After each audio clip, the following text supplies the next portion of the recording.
Hola amigos de Carga Pesada, ¿cómo están? Soy Tomás Niño y bueno, hoy viernes 19 de junio a las 6 de la tarde volvemos a una nueva sesión de Facebook Live. En esta ocasión para hablar de un tema muy importante como ya lo hemos venido haciendo y es sobre seguridad vial. Hoy está como siempre acompañándome Ricardo Henao. Ricardo, buenas tardes, ¿cómo está?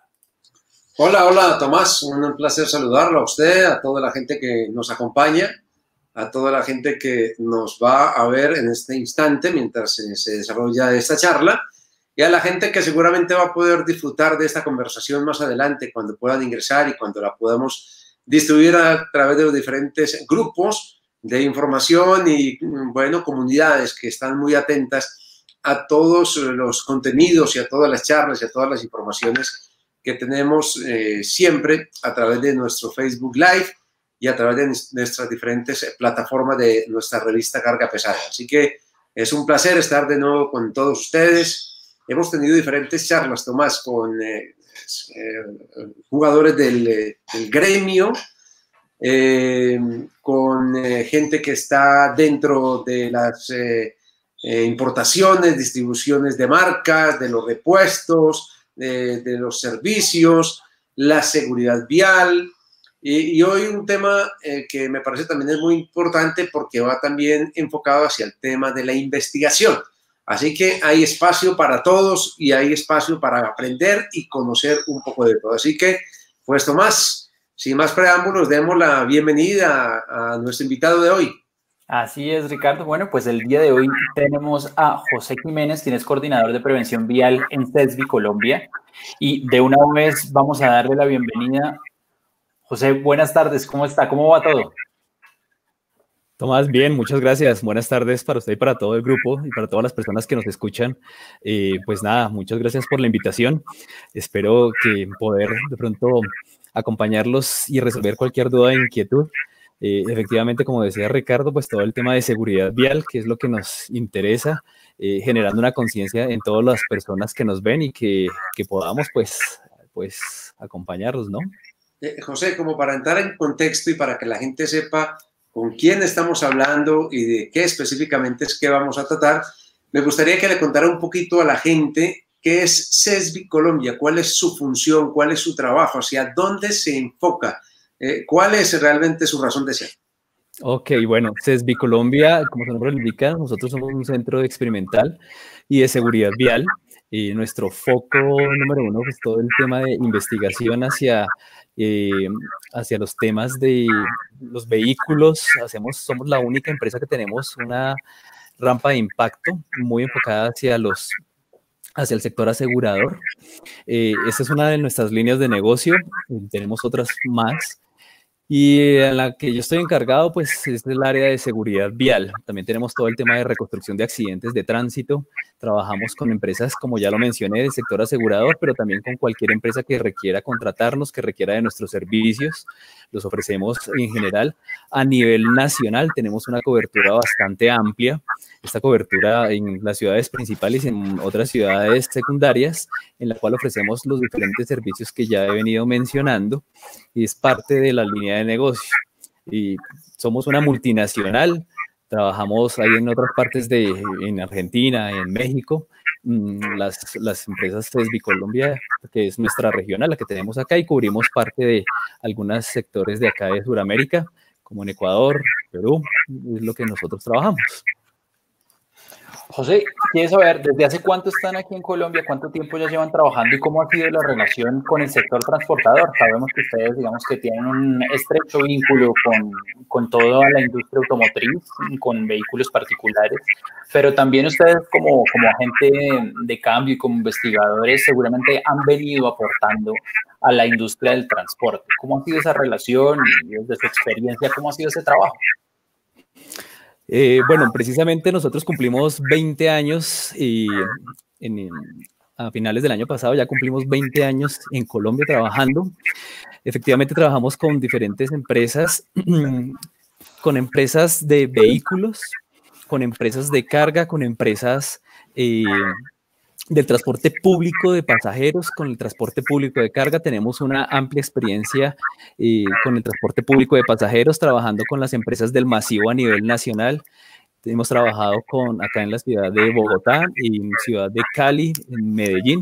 Trabajamos mucho con el masivo, pero también con las empresas del transporte de carga, en general en varias empresas que requieren, y precisamente en este momento con todos los temas de los planes estratégicos de seguridad vial, que es algo que ha venido pidiendo el gobierno de acuerdo a un marco normativo, para ser un poco más exacto, todo lo que tiene que ver con la resolución 1565. Entonces nosotros hemos venido trabajando con las empresas, ayudarles a implementar los planes estratégicos de seguridad vial, no solo en la parte documental, sino en toda la gestión que esto requiere. Entonces los asesoramos precisamente con el único objetivo de disminuir las cifras de accidentalidad, que es lo que nos importa realmente, ¿no? O sea, hacer un gran aporte, que todas las empresas se den cuenta que esto requiere mucho trabajo.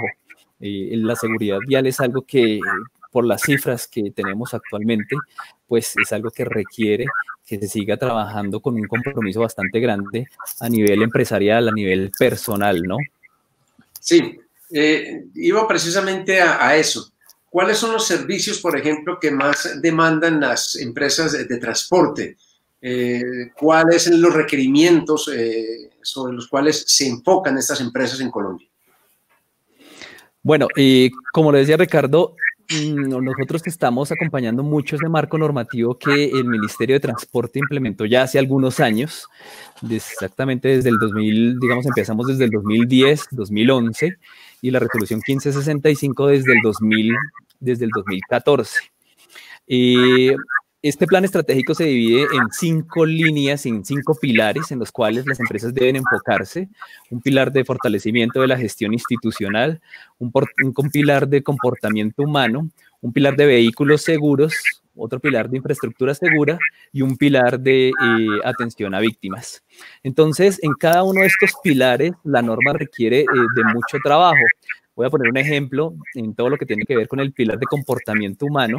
Precisamente el objetivo principal es no solo disminuir las cifras de accidentalidad, sino crear una conciencia en la cual entonces las empresas están obligadas a trabajar en planes de formación, una formación continua en diferentes temas, precisamente también cómo actuar en caso de un accidente, una normatividad legal vigente, una conducción preventiva, todos estos aspectos.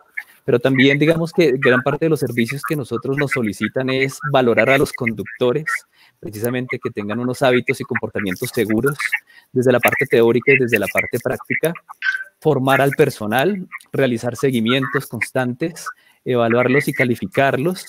Y en otros pilares como lo que es vehículos seguros, también la norma exige que las empresas tengan un seguimiento a la flota, un mantenimiento adecuado para que se eviten los accidentes por fallas mecánicas. Y en el último pilar, digámoslo así, que es el de atención a víctimas, entonces también la norma pide todo el tema de reconstrucción de accidentes, que también es una de nuestras líneas de negocio que manejamos. En el pilar de atención a víctimas formamos al personal, y es otro de los servicios que también nos solicitan bastante, ya que lastimosamente pues la ocurrencia de los accidentes se sigue presentando en vías nacionales y en vías locales. Es otro de los servicios que también nos solicitan. Fuera de todo el acompañamiento que requiere de un comité de seguridad vial para crear una calificación de riesgos que la empresa tenga y crear planes de acción en cada uno de los siguientes pilares para enfocarnos en esa disminución de accidentalidad. José, dentro de esos pilares que mencionan, hay uno que me llama particularmente la atención y es el componente humano, en especial para nosotros, para nuestro sector, el sector transportador, tanto de carga como de pasajeros. ¿Cómo es esa recepción de los transportadores, de los conductores a la hora de evaluarlos, y también cuál es esa importancia de capacitarlos a ellos? Es posible que en especial los jóvenes, y así nos lo ha dicho a nosotros la experiencia, son un poquito más reacios y más confiados al conocimiento que tienen y tal, pero pues hay un tema muy, muy importante aquí en el país, y es la formalización y la profesionalización de los conductores con una labor que es de suma importancia. Entonces, ¿cómo es ese trabajo que ustedes realizan con ellos? Sí, Tomás, y mire que me parece muy interesante lo que nos menciona, porque a pesar de que la norma establece varios aspectos, de pronto ahorita tocamos un poquitico de eso a fondo, son aspectos que no se cumplen. Y lo voy a decir porque hasta hace unos años atrás, sobre todo en el sector de transporte pesado, el tema de la profesión de la conducción en vehículos, sobre todo articulados, categoría S3, la máxima categoría, era una profesión muy hereditaria.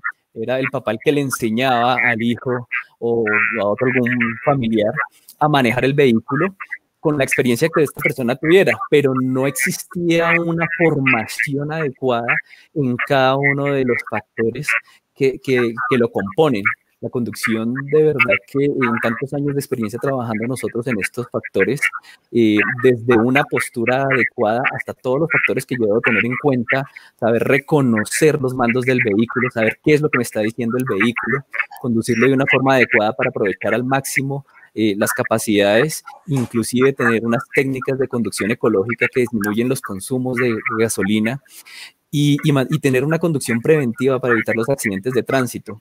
Entonces, todo esto hace que no solo con la norma, sino con la experiencia que CESBI Colombia tiene, hemos logrado implementar un plan de formación muy completo en las diferentes categorías. Manejamos planes de formación para personas que ya tienen una licencia, desde una licencia, la categoría más baja, que digámoslo así, que es la categoría de la C1 para transporte, para manejar vehículos livianos, la C2 para vehículos, camiones rígidos, y la categoría C3 para vehículos articulados, bien sea en el sector de transporte público, bien sea en el transporte de carga, en cualquiera de estas, pero nuestros planes de formación incluso también van muy enfocados a motociclistas que representan una cifra altísima de accidentalidad y incluso 4x4. Manejamos y nos enfocamos en formación muy especial para cada una de las tipologías y para cada una de las personas que necesitan de acuerdo a las necesidades. También valoramos al personal precisamente cuando de pronto va a pasar de una tipología a otra en la cual requiere de unos conocimientos básicos, entonces nosotros valoramos al personal y empezamos a profesionalizarlo, como usted muy bien lo dijo, Tomás, es ser no solo más conscientes, sino tener una técnica adecuada en el momento de manejar el vehículo que tenga asignado, sea carga, o sea, y no solo el vehículo. Es muy importante también tener en cuenta el factor del tipo de carga que yo traslado, una carga seca, una carga líquida, que todo eso al final va a hacer que varíe, que cambie el tema de la conducción. Así que yo debo tener en cuenta esos factores para manejar este vehículo de forma adecuada. Sí, José, hay un tema que a mí me llama mucho la atención y es, a propósito de lo que usted hablaba ahorita sobre el comportamiento humano, hay, por ejemplo, ya un perfil definido en torno, por ejemplo, al tipo de conductores que transitan por las vías de Colombia, por decir algo. Los que están dedicados al transporte de carga tienen estas características, eso ya está determinado, ha ido cambiando, por ejemplo, con el hecho de también irse transformando el sector. De acuerdo a la norma, digamos, de acuerdo al Código Nacional de Tránsito, se le debe asignar una licencia a la persona cuando ya empiece a cumplir con un tiempo y con una experiencia. Voy a poner un ejemplo. Si yo tengo la licencia de la categoría más baja, que en este caso sería C1, para vehículos livianos, para poder yo acceder a la siguiente categoría, que es la C2, tendría que tener una experiencia mínima de 4 años manejando el vehículo anterior y tendría que formarme, tendría que capacitarme y todas estas capacitaciones tendrían que quedar registradas ante el RUN, ante el Registro Único Nacional de Tránsito. Y así también para poder acceder a la siguiente categoría, yo ya no puedo acceder de un año a otro a la siguiente categoría, tengo que tener mínimo X cantidad de tiempo y demostrar que haya tenido esa experiencia en el vehículo con la categoría anterior. Así voy empezando, digamos, a poder adquirir la experiencia y tener el perfil.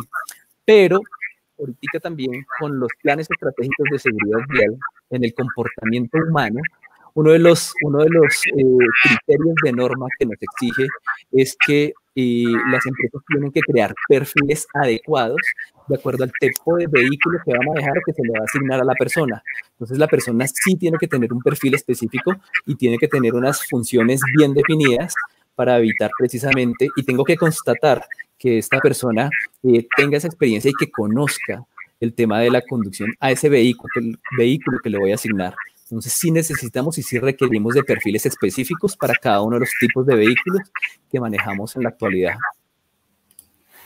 Bueno, José, quiero hacer un paréntesis, mandarle un saludo a todas las personas que están conectadas con nosotros. Aquí tenemos a varias personas que están participando. Está conectada Valentina Durán, Germán Argüelles, Carlos Rodríguez, bueno, y hay un comentario de una persona que esto se la hago a modo de opinión, de Orlando Escobar, quien ha estado conectado constantemente con nosotros en las últimas sesiones.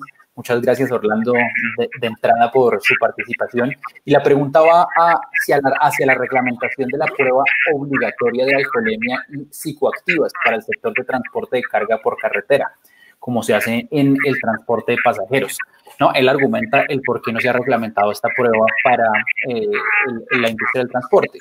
Quisiera conocer su opinión y pues si puede haber, digamos, una guía para Orlando. Bueno, Tomás, sí existe una reglamentación. Tenemos la ley 1696 del 2013, la cual habla sobre todos los temas de alcoholemia. Es muy importante tenerla en cuenta y tener presente porque en esta norma también nos habla de que cuál es el perfil o la idoneidad de la persona que va a aplicar la prueba. Nosotros como conductores de vehículo liviano, pesado, vehículo de carga, transporte público, estamos, digamos que en cualquier momento pueden aplicarnos una prueba de este tipo. Inclusive para el transporte público de pasajeros es obligatoria la realización y la ejecución de estas pruebas en las salidas de los terminales. Entonces, la ley 1696 estipula cómo se va a tomar la prueba, el tipo de prueba, los equipos, la calibración de los mismos para que sea una prueba adecuada, pero sí, en cualquier momento nos podrían aplicar una prueba de este tipo en carretera, pues esto ya también depende mucho de los retenes y depende mucho de si el retén cuenta con la persona idónea para la ejecución de este tipo de prueba. Es realmente efectivo, se nota, por ejemplo, la diferencia entre las empresas que habitualmente están preparando a sus conductores, que los están, por ejemplo, mandando a cursos continuamente de instrucción, empresas que realmente se preocupan por este tema. ¿Cómo se maneja, por ejemplo, en un sector como el sector del transporte de carga cuando hay tanta tercerización, o sea, que hay tantos transportadores que no dependen específicamente de una empresa y que tienen simplemente su servicio a una u otra que lo requiera, pero casi que cambian continuamente cada 8 días de una empresa a otra? ¿Cómo se puede controlar eso y cómo se evidencia realmente esa diferencia? Ricardo, sí, desafortunadamente, a pesar de que existe todo este marco normativo, no es tan fácil controlarlo y más con este ejemplo tan claro que usted acaba de poner. Desafortunadamente hay empresas que tienen tercerizado todo este tema y no ejercen los controles necesarios para evitar los temas de accidentalidad. Entonces, cuando existe una empresa que tiene una flota propia y que no solo está cumpliendo con el plan estratégico de seguridad vial, sino que en verdad tiene un compromiso, efectivamente, cuando yo hago un seguimiento de un indicador, nos damos cuenta que en verdad se ve representado en la disminución de los accidentes de tránsito el haber ejecutado e implementado todo este plan, con planes de formación, con valoraciones, con campañas, estar acompañando al personal, estarlo, digamos que profesionalizando este tema de la conducción. Sí es muy representativo, por ejemplo, en empresas del sector de hidrocarburos que transportan carga, se evidencia muchísimo este tema y nos damos cuenta de cómo se disminuye la cifra de accidentalidad. Pero también depende muchísimo de la logística, porque no solo es capacitar al personal, sino de ser coherente en todos los contextos, en el sentido de que yo puedo capacitar a una persona en temas de fatiga, pero después, digamos que lo pongo a viajar por 10, 12 horas seguidas, pues entonces aquí va a variar y van a cambiar los temas. Entonces hay que ser coherentes y hay que unificar todos los aspectos para lograr un equilibrio y lograr que así sea eficiente este tema. Pero con el tema de la tercerización, sí, todavía falta muchísimo trabajo. Vuelvo, lo repito, la norma lo exige, pero es muy complejo. Las empresas simplemente contratan a un conductor donde a veces ni siquiera revisen si cuenta con parafiscales o no, si el vehículo tiene los documentos mínimos para el transporte de la carga.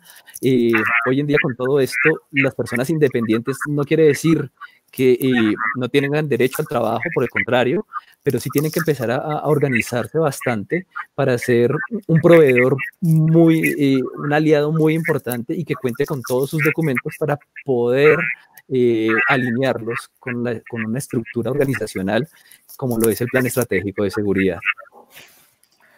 José, aquí siguiendo con las preguntas de las personas que están viéndonos en este momento, Fanny Cristina López hace una pregunta y es, aquí la están viendo en pantalla, ¿qué tan bueno es el cinturón de seguridad inteligente?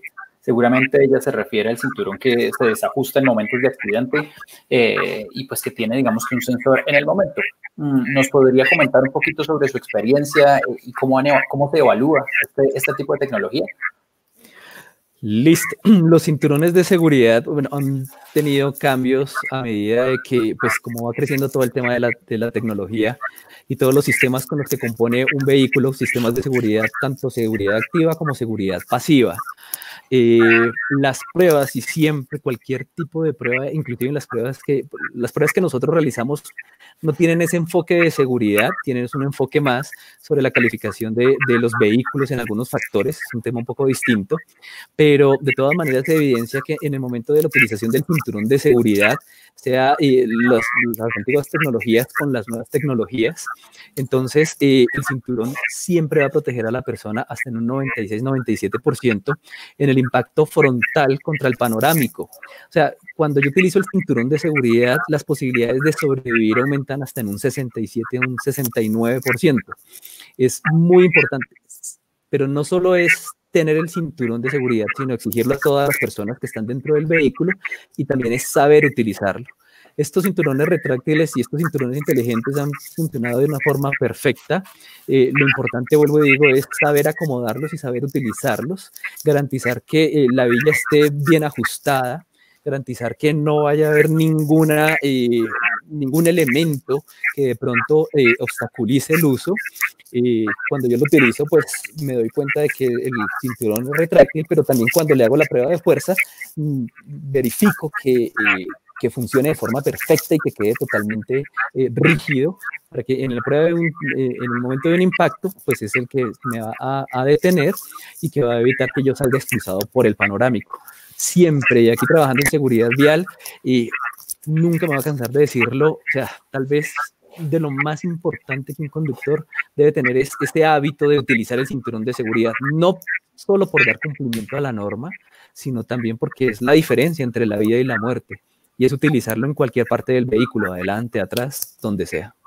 Sí, en el sector transportador, por ejemplo, en esos perfiles que ustedes mantienen, en los estudios que ustedes mantienen, ¿se utiliza realmente el cinturón de seguridad como se tendría que usar? Hablo en cuanto a uso racional y también en torno a la obligatoriedad, o sea, que siempre lo usen. ¿Eso está determinado? ¿No hay un estudio sobre eso? Sí, señor. Bueno, está el marco normativo en el cual lo obliga. Eso para cualquier tipo de vehículo es obligatorio el uso del cinturón de seguridad. Las pruebas de impacto generalmente en su mayoría pues, se realizan a vehículos livianos, pero tienen una proporción muy similar en vehículos pesados. O sea, funciona básicamente igual y efectivamente la diferencia, la protección es bastante amplia. Por experiencia, pues hemos cambiado un poco, pero digamos que en el sector de transporte pesado, muchos conductores son personas que llevan muchos años en este tema de manejar vehículo, son personas ya con edades superiores a los 45, 50, o sea, se ve muchísimo personas mayores manejando vehículos grandes y cambiar esa mentalidad ha sido muy difícil.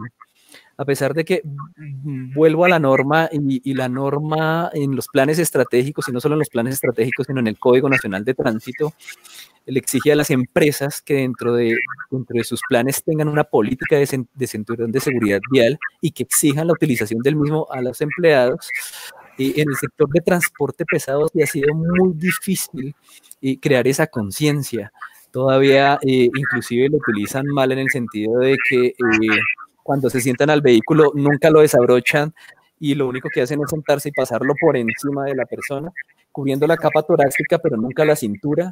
Entonces, es un mal uso del cinturón. En el vehículo de transporte de pasajeros les ponen unos ganchos porque según ellos, pues, no, los incomodan el cuello. Entonces, se utiliza mal y la mala utilización termina que no protege de la misma manera.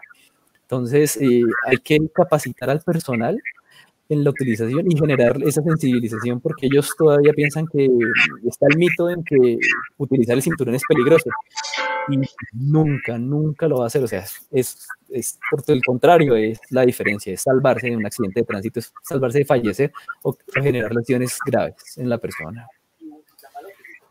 José, en los servicios de CESBI, ¿cómo han venido ayudando a las empresas de transporte a realizar sus planes estratégicos, ¿no? Respecto a seguridad vial?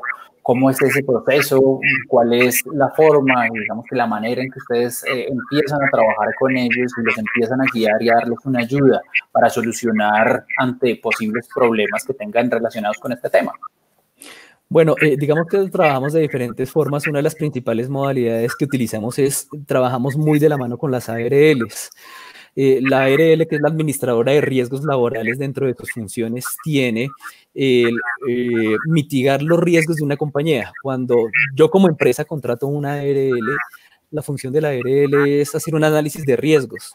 Y si dentro de esos riesgos, el mayor riesgo que yo tengo es el riesgo vial, entonces tengo que enfocarme demasiado en mitigar esos riesgos. Y es acá donde nosotros entramos como aliados estratégicos, en los cuales nuestra experiencia nos ha permitido ayudar a todas las empresas que trabajan o que están afiliadas a una ARL, trabajar con ellos, no solo en la identificación de riesgos, sino generando esos planes de acción para minimizar esos riesgos. Eso por una parte. Por otra parte, pues también trabajamos con las empresas que lo requieran, que lo necesiten. Nos pueden contratar de forma directa. CESBI, en medio de en todas las actividades que nosotros generamos, siempre están las campañas el acompañamiento para evitar este tema, todos estos tipos de situaciones, de accidentes.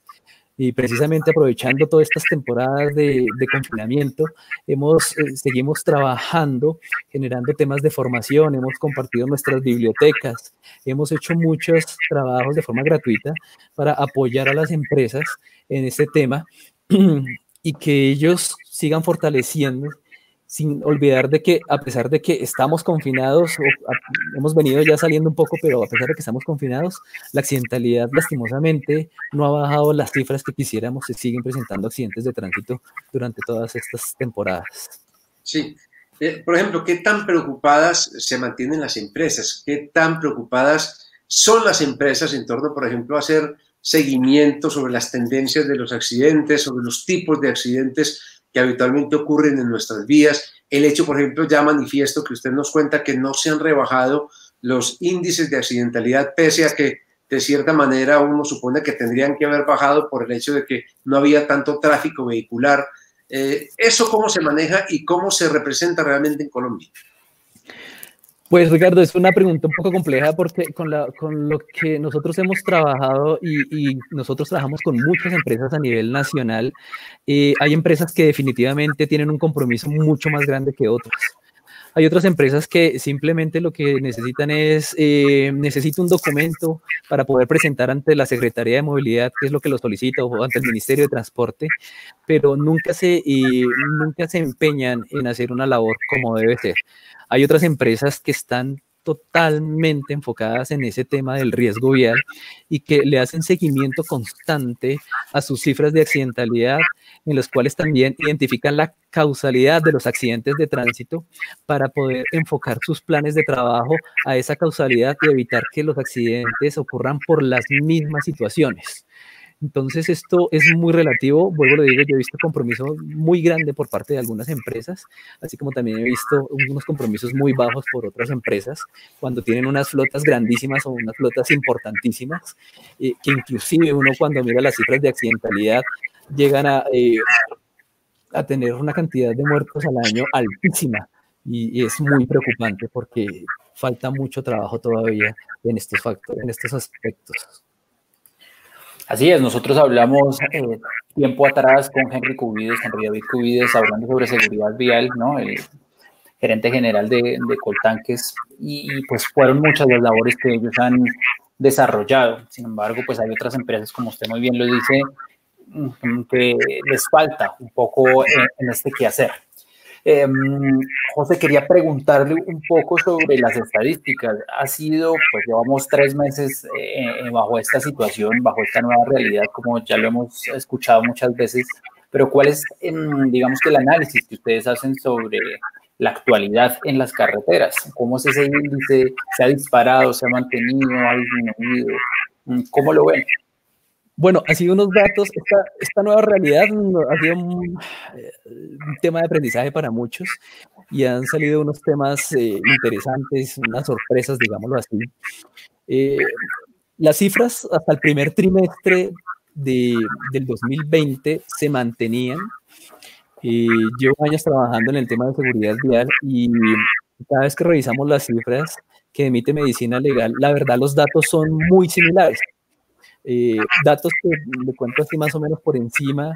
Un dato interesante, por ejemplo, es que el sexo masculino tiende a fallecer más que el sexo femenino, en un porcentaje bastante elevado. Casi siempre el 81% es sexo masculino, el restante sexo femenino. Cifras como, por ejemplo, los motociclistas son los que siempre aportan más accidentalidad, en un 51%, más muertos, lastimosamente, en un 51%, y con estadísticas que se mantienen en los últimos 5 o 6 años, han sido muy, muy similares. Las cifras, inclusive los rangos de edad también están muy específicos, los rangos de edad van entre los 19 a los 34, 35 años, son las personas que más fallecen. Entonces, todas estas cifras vienen siendo prácticamente una repetición anual de estos temas, son muy similares. Para marzo del 2020 habíamos crecido en accidentalidad a comparación del año pasado. No mucho, pero habíamos crecido un poco en temas de fatalidades. Entra el tema del confinamiento, al cual empieza a funcionar a partir más o menos del 24 de marzo. Y ese primer mes sí fue un tema que estaba muy hermético, todo el mundo en sus casas, y tiende a bajar la accidentalidad, pero no queda en cero, se siguen generando. Inclusive hay un dato muy interesante que salió en mayo para el Día de la Madre, en el cual se hizo un análisis de que en solo los fines de semana, en el tiempo de confinamiento del 24 de marzo hasta más o menos el 30 de abril, en esos mes y medio más o menos, solo los fines de semana hubieron 66 muertos en accidentes viales. Entonces eso quiere decir que a pesar de que estábamos confinados, la gente seguía saliendo y seguía generando accidentes de tránsito.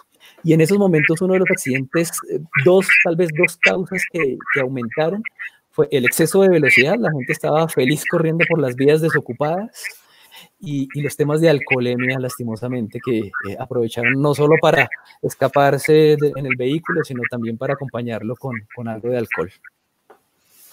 Una tristeza realmente, pues, encontrar esas cifras cuando se suponía, pues, que la gente estaba en otro plan, que estábamos como en otra actitud.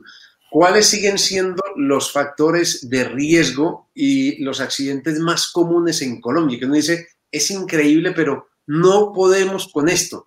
Insistimos por aquí, buscamos una campaña, hacemos prevención y lamentablemente no se puede. ¿Cuáles son esos factores?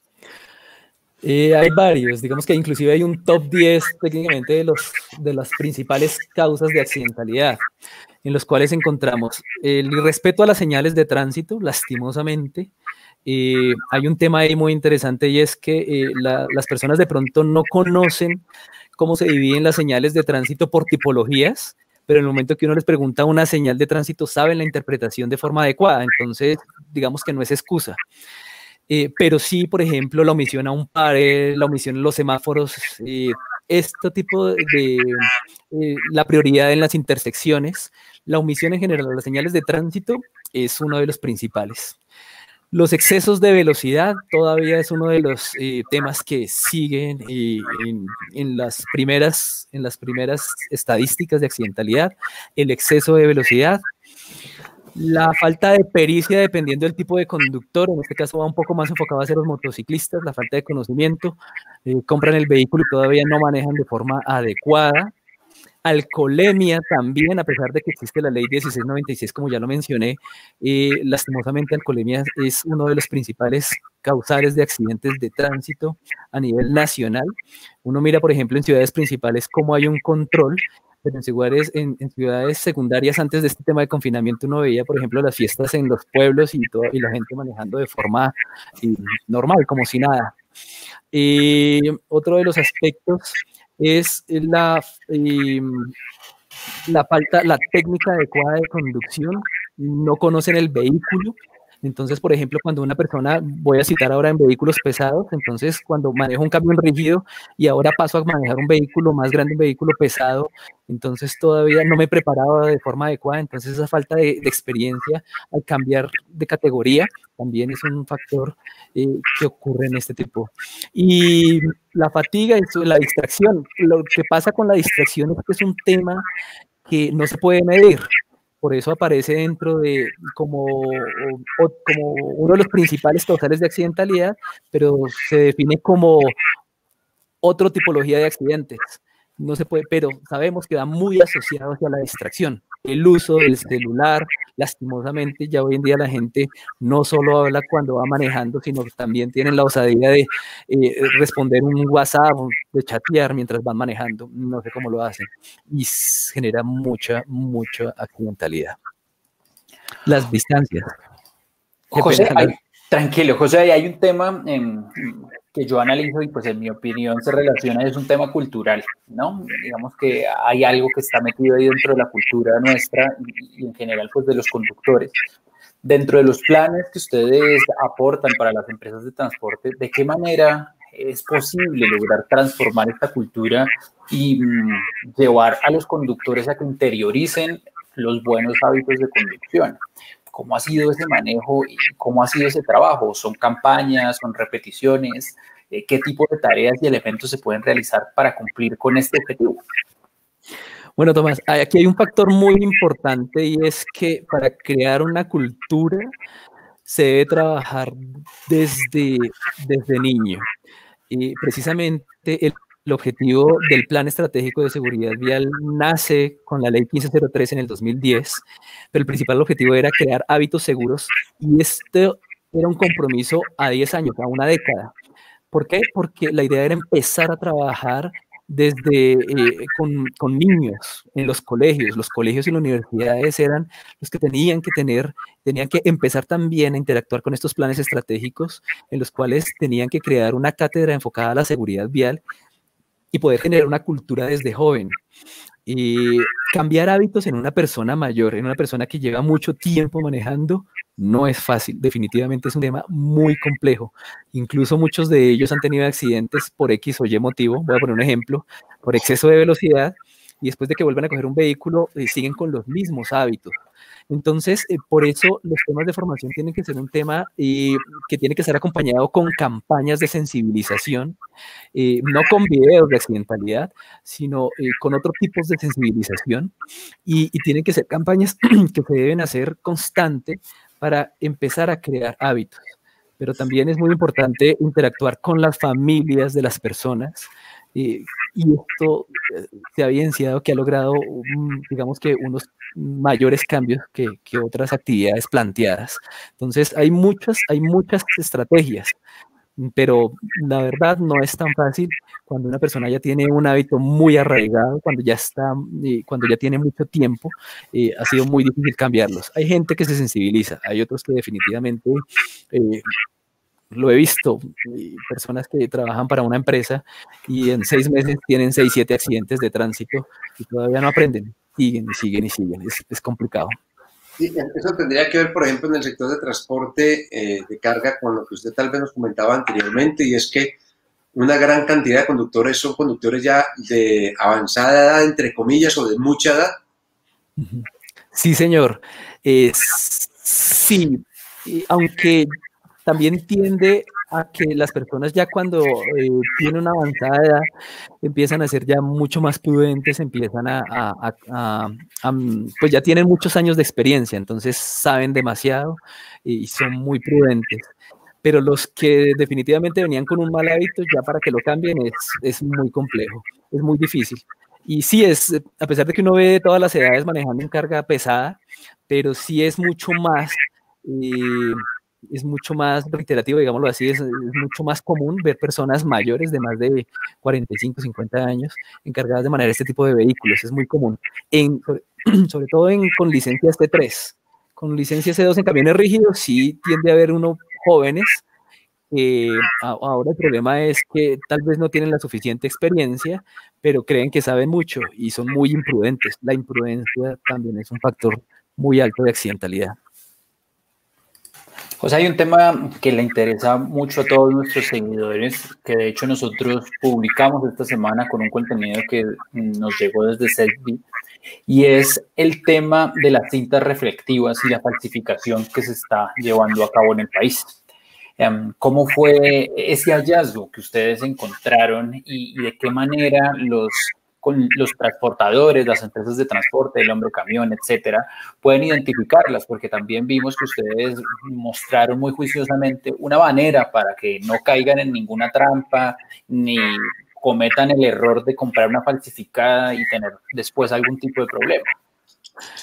Sí, señor, sí, Tomás. Lastimosamente, pues a veces por querer ahorrarnos un poquito más, pues acudimos al factor económico, a ahorrarnos algo y buscamos lo más económico y resulta que tiende a ser de una calidad mucho más baja. El valor de una cinta retroreflectiva que esté certificada es un poco más alto, no voy a hablar de valores, pero es un poco más alto de las cintas que están comercializando en diferentes sectores, como en el centro donde se encuentran, inclusive hacen propaganda de cintas americanas, chinas, etcétera, de una cantidad de partes, donde a simple vista uno creería que no hay mayor diferencia y la persona entonces cree que ya con esto cumple, pero lastimosamente ya al pasar los días es una cinta que y aparte el pegamento tiende a soltarse muy rápido, tienden a descolorizarse, que eso no pasa con una cinta, o sea, sí pasa, pero ya después de mucho, mucho tiempo, pero una cinta certificada y tiene una duración bastante amplia, tienden a durar mucho tiempo, entonces al final lo que salió más económico salió más caro porque tengo que cambiar la cinta otra vez para una cinta que cumpla con los requisitos. Recordemos que, por ejemplo, que ya dentro de la resolución 1572, que es la que precisamente reglamenta todo el tema de las cintas retroreflectivas, se habla que los CDA, los Centros de Diagnóstico Automotriz, tienen que garantizar o dar cumplimiento a que el vehículo tenga las cintas retroreflectivas. ¿Cómo evidenciamos una cinta retroreflectiva falsificada? Lo primero es que las cintas originales, digámoslo así, o las cintas certificadas, tienen unos datos en cada uno de los colores, digámoslo así, el blanco y el rojo, donde van a tener 4 datos más o menos importantes, cada uno lo va a tener, y es la norma, tiene que tener la norma, tiene que estar específico, dice norma NTC 5807, tiene que tener el año y el mes de la fabricación, tiene que tener una certificación DOT americana C2, y tiene que tener el logo o la marca del fabricante. En este momento, la ONAC tiene 3 marcas certificadas, que es la Averi, Orafol y 3M. Son las 3 que están certificadas en este momento por la ONAC. ¿Listo? También se habla del ancho de cada uno de los colores. Por ejemplo, el color blanco tiene que medir 18 centímetros y el color rojo mide 28 centímetros. Esto me ayuda a identificar una cinta original de una cinta falsificada. Pues realmente ese es un tema realmente muy, muy importante, porque pues todos sabemos en qué andan los transportadores, las necesidades que tienen, el hecho de tener los distintivos para sus vehículos. Eso realmente es un tema muy interesante. Me quedaba un tema y que me gustaría que nos contara un poco detalles. Usted hablaba, por ejemplo, al comienzo de SESBI, que tenía rampa de impacto. Por ejemplo, esa rampa de impacto se utiliza en Colombia. Hay en Colombia empresas fabricantes de camiones y ensambladores también de camiones. ¿En algún momento lo utilizan? ¿En qué momento lo utilizan? ¿Cuál es la utilidad referente en torno, por ejemplo, al transporte de carga y pasajeros? Bueno, Ricardo, yo digamos que sería interesante, pues voy a contarles un poquito, pero de todas maneras no es el área que yo estoy encargado. Hay un ingeniero encargado en esta área que podría retroalimentarlos un poco más de esta información. Me gustaría más de pronto que lo invitaran y hacer de pronto una charla en este tema, pero esta es más una prueba de investigación en la cual va a definir los daños de un vehículo y esos daños pues se va a determinar un promedio del costo de arreglo de ese vehículo. Entonces se hace unas comparativas con algunos vehículos más o menos del mismo gama o del mismo segmento y cuál es el costo de reparabilidad. Es más de investigación, como le decía, más no es enfocadas hacia los temas de seguridad. En Latinoamérica solo se hace a través de Argentina, es la única que tiene una rampa muy similar, pero esta va enfocada también a temas de seguridad, para calificar los niveles de seguridad que ofrecen los vehículos, que también hay unas normas ahorita, por fin, después de mucho tiempo, se logró de que los vehículos que empiecen a comercializarse en Colombia cumplan con unos lineamientos mínimos de seguridad pasiva, que estábamos muy bajos en eso. Y la prueba que nosotros realizamos solo lo hacemos con vehículos livianos, automóviles, camionetas, sub. No manejamos o no hacemos pruebas de vehículos pesados. Muy bien, pues ha sido una charla muy interesante. Como le decía Tomás al comienzo, el tema de investigación, de cifras, de datos, de circunstancias que se presentan y se han presentado recientemente en Colombia y que tienen que ver también con el sector transportador. Así que creo, Tomás, hemos hecho una charla también interesante para toda la gente del sector diferente. Mire, cada 8 días nos encontramos con un motivo, una razón y un tema que a todos seguramente nos atrae y a todos nos interesa. Muchas gracias, Tomás, y cerremos y agradezcámosle a José por su tiempo.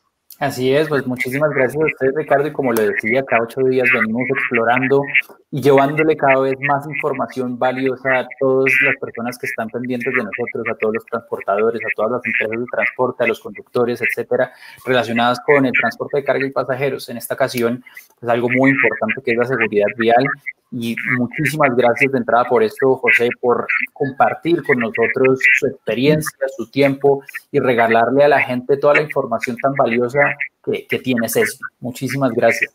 A ustedes, muchas gracias por la invitación y pues casa SESBI Colombia está las puertas abiertas para todo lo que necesiten. Muchas gracias por la invitación, también para que nos conozcan. Espero que haya sido muy útil para la revista, que es excelente revista. Muchas gracias. Bueno, pues muchísimas gracias. Espero que tengan un buen fin de semana y a todas las personas que nos están viendo y a todos los que nos verán después, juiciosos todos en casa, muy responsables, a quedarse en casa y a disminuir la accidentalidad en el país, especialmente en los puentes y en los fines de semana. Bien. Chao. Un buen final de día. Gracias.